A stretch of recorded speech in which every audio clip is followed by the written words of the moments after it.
1 വർഷത്തിന് ശേഷം എൻ്റെ വീട്ടിൽ നിന്ന് എല്ലാവരും വരിക. അതിൻ്റെ എക്സൈറ്റഡാണ്. കുറേ നേരമായിട്ട് കാത്തിരിക്കുക, രാവിലെ തൊട്ട് കാത്തു നിൽക്കുക. ആഫ്റ്റർ 1 ഇയറിന് ശേഷം എൻ്റെ വീട്ടുകാരെല്ലാം കാണാൻ പോവാം. അതിൻ്റെ ഒരു സന്തോഷമാണ്.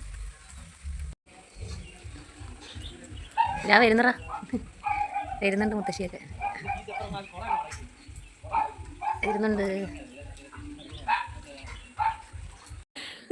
ഞാൻ ഓർത്ത് ആരാ ചക്ക നോക്കുന്നേന്ന്. ജോജിയ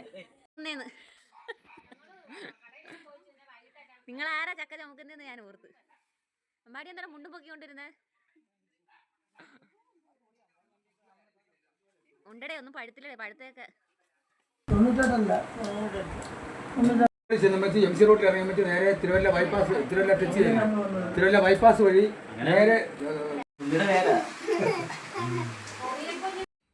കുഞ്ഞാറ്റ വരുമെന്ന് വെച്ച് വലിയ സന്തോഷിച്ചിരുന്നതാ.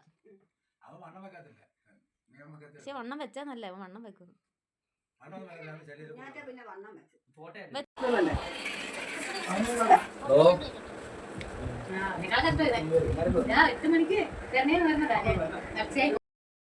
അങ്ങനെ എല്ലാവരും വന്നു. ഹാപ്പി ആയിരുന്നു ഒരു ദിവസം ഫുള്ള്. ഞാൻ സത്യം പറഞ്ഞാൽ 1 വർഷത്തിന് ശേഷം എല്ലാവരെയും കാണുന്നുണ്ട്. പ്രഗ്നൻ്റ് ആയിട്ടും കൂടി ഇരിക്കുന്ന സമയം കൊണ്ട് ഭയങ്കര ഹാപ്പി ആയിരുന്നു. എല്ലാവരും പോകുമ്പോൾ ഉള്ളൊരു വിഷമം പറഞ്ഞറിയിക്കാൻ പറ്റത്തില്ല. കാരണം എന്തോ ഒരു ഒട്ടും സഹിക്കാൻ പറ്റാത്തൊരു വിഷമമായിരുന്നു, ഭയങ്കര വിഷമമായിരുന്നു. ഇത് എൻ്റെ അമ്മാമ്മയോട്ട്, എൻ്റെ അമ്മയുടെ അമ്മ, പിന്നെ ഇത് എൻ്റെ ഡാഡിക്കുള്ള എൻ്റെ അച്ഛനാണ്.